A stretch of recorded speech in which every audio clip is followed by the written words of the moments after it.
Alexander स्वयं को विजयी समझ बैठा है हस्ती। वो मुझे भागता देख मेरा पीछा अवश्य करेगा। उसको मेरे पीछे लाना मेरी योजना है।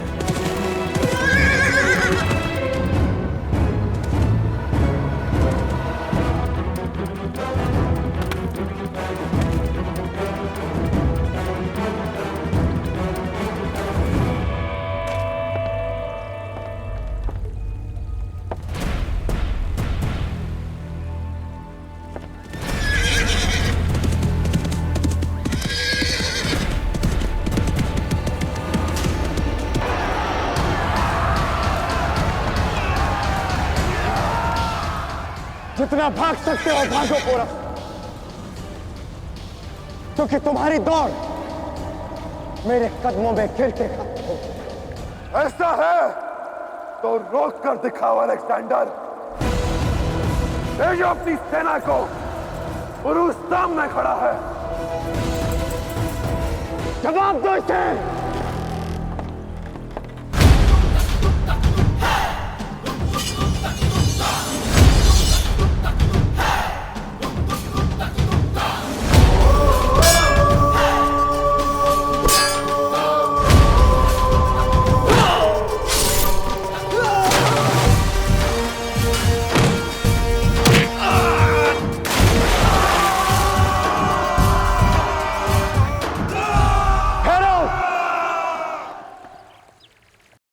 बहुत अच्छा लड़ते हो पोरस, पर मेरे पास इतना वक्त नहीं कि अपने सिपाहियों का वक्त जाया करूं।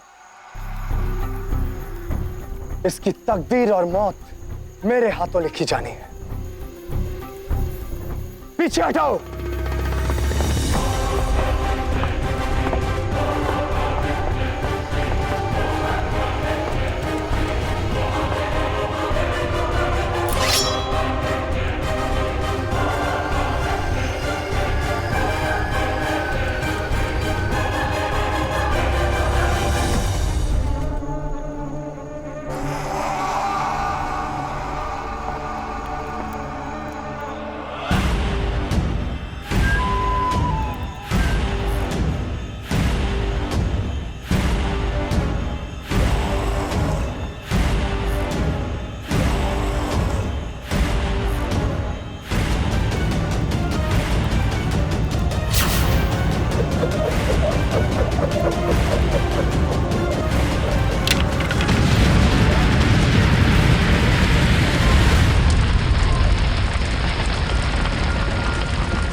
नहीं पुरु, जो तुम मुझे कह रहे हो वो मेरे लिए कर पाना असंभव है। लाची, तुम्हें वो कार्य करना ही होगा अपने देश, अपनी मातृभूमि के लिए। मैं कुछ भी करके अलेक्जेंडर को सेतु पर आने पर विवश कर दूंगा और फिर तुम्हें वो कार्य करना होगा। लाची, मैं किसी और पर विश्वास नहीं कर सकता।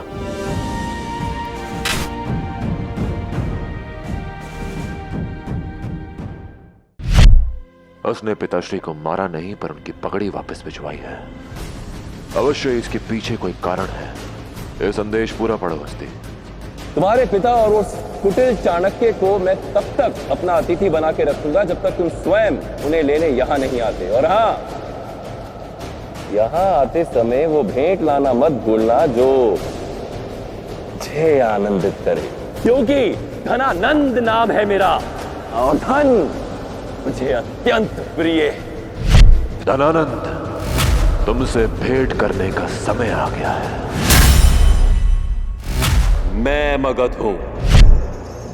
यहां सब कुछ मेरी इच्छा से होता है, इसलिए यहां से जाने का प्रयास भी मत करना।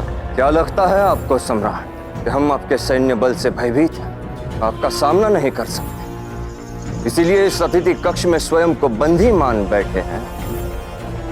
मत भूलिए कि हम पुरु के पिता हैं, निशस्त्र हैं, परंतु इस कक्ष में उपस्थित प्रत्येक वस्तु को शस्त्र बनाकर आप पर प्रहार कर सकते हैं।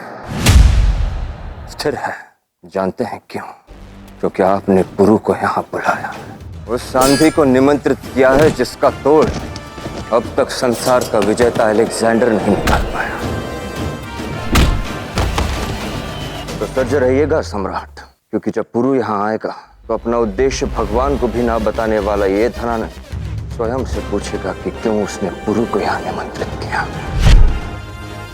मैं अपने पिता और आचार्य को भली भांति जानता हूं। जिस समय आपने उन्हें बंदी बनाया होगा वो उसी क्षण समझ गए होंगे कि मैं यहाँ अवश्य आऊंगा, किंतु मेरे यहाँ आने का उद्देश्य उन्हें मुक्त करवाना नहीं, अपने देश, अपनी मातृभूमि की रक्षा करना होगा।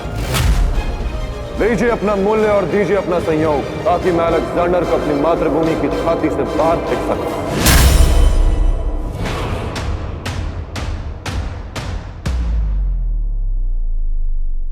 पुरु ने अपने स्थान पर उन दोनों को यहां पर भेजकर भूल की है, और अब उस भूल की सुधार के लिए पुरु को इन दोनों में से किसी एक को भूलना होगा। अब ये तुम पर निर्भर करता है कि कौन तुम्हारे लिए अधिक महत्वपूर्ण है। बहुत समय है तुम्हारे पास, किंतु उनके पास नहीं। निर्णय ले लिया है मैंने। पिताश्री और आचार्य में से मैं आचार्य को मुक्त करवाना चाहता हूं।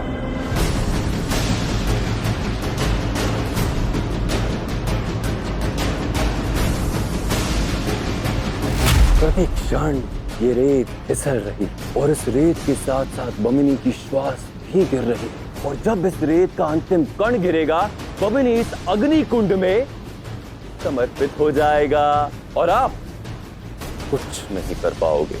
मैंने आचार्य का चयन अवश्य किया है सम्राट, किंतु मैंने ये कभी नहीं कहा कि मुझे अपने पिता की मृत्यु स्वीकार है। अपने आचार्य का चयन करके एक राजा ने अपना राजधर्म निभाया, अब अपने पिता की प्राणों की रक्षा करके एक पुत्र संतान होने का धर्म निभाएगा। पुरु, तुम आचार्य को लेके यहाँ से सुरक्षित निकल जाओ। आपका पुरु कोई काम अधूरा नहीं छोड़ता पिताश्री। मैं आप दोनों को लेने आया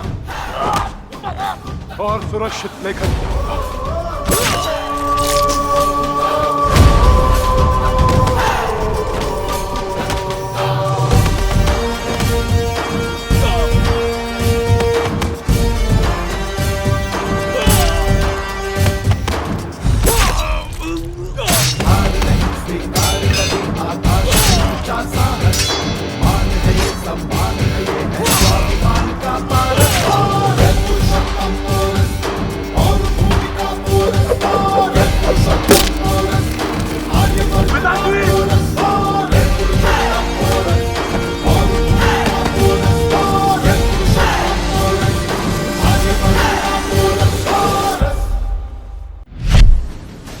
यदि तुम मानते हो कि नापित नंद और क्षत्रिय में कोई अंतर नहीं, तो तुम्हें इसका प्रत्यक्ष प्रमाण देना होगा।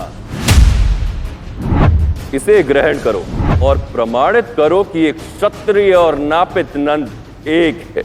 आपू राजा हो या रंग, सभी को अपने सम्मान का पूरा पूरा अधिकार है, किंतु आपको प्रत्यक्ष प्रमाण चाहिए कि हम सभी एक हैं, तो वो प्रमाण मैं आपको अवश्य दूंगा।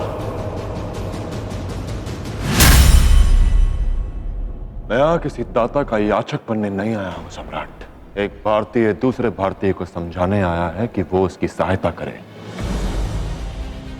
मैं इस युद्ध में आपको बराबर का भागीदार बनाना चाहता हूं, अपने सामान रखना चाहता हूं, और अब हम सामान हैं। बुद्धि और बल का अद्भुत उदाहरण प्रस्तुत किया है तुमने पुरु, किंतु सहायता उसकी की जाती है जो सहायता को संभालने के योग्य हो।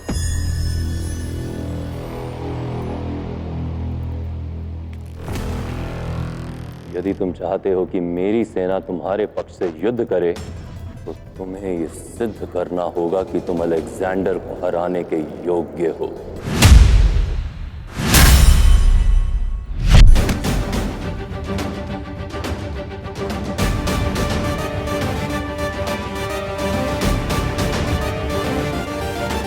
सेना उस उसकी ओंकार सुनती है जिसकी भुजाओं में बल हो। तुम्हारी भुजाओं में तो इतना बल भी नहीं कि मुझे धरती पर गिरा सको। तो फिर सहस्त्र सैनिकों और रथ का भार कैसे सहेंगी तुम्हारी ये दुर्बल भुजाएं?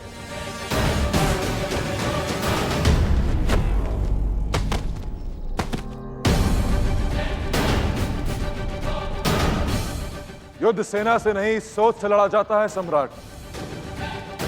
शस्त्र के प्रहार से नहीं, विश्वास के आधार से। यदि सोच सत्य बनकर सामने आ जाए और विश्वास विजय बनकर, तो मुझे विश्वास है कि मेरे साथ 100 की सेना हो या 1 लाख की, मैं उस अलेक्जेंडर को जीतने नहीं दूंगा।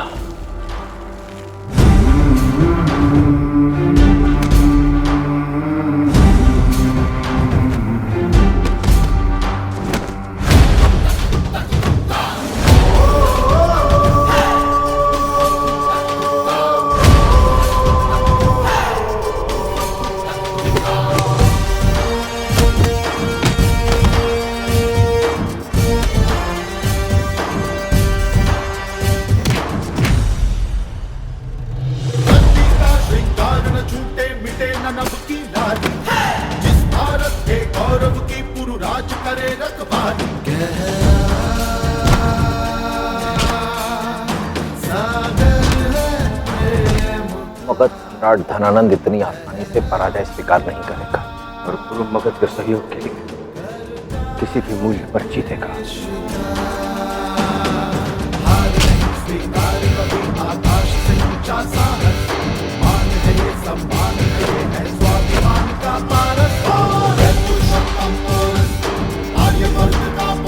मुझे जो प्रमाणित करना था मैंने कर दिया सम्राट। अब निर्णय आपका है।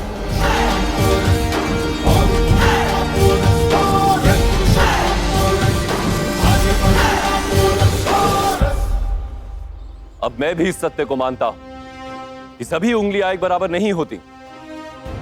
भले ही तुम क्षत्रिय हो, किंतु तुम भिन्न हो, तुम्हारे विचार भिन्न हैं। मैं तुम्हारी इस बात से भी एकमत हूं कि मनुष्य के विचार और विश्वास ही उसके समक्ष आते हैं। तुम्हारे विश्वास की जीत हुई और अलेक्जेंडर के विरुद्ध इस युद्ध में मगध पौरव राष्ट्र के साथ।